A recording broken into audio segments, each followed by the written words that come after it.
ጌታዬ መልሰኝ እኔም መለሳለሁ ልቤን ካንተ ሌላ ለማን እሰጣለሁ?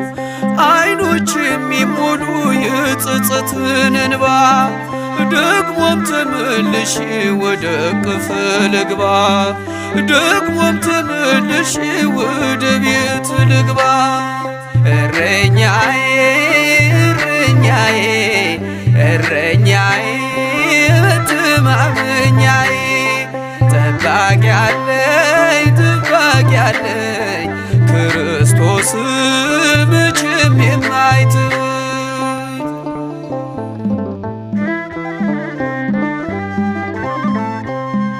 የበጎች እረኛ ቸሮ ጌታችን ያድነዋል ፈጥኖ በእርሱ ያመነውን መዝጊያን ለሚያንኳኳ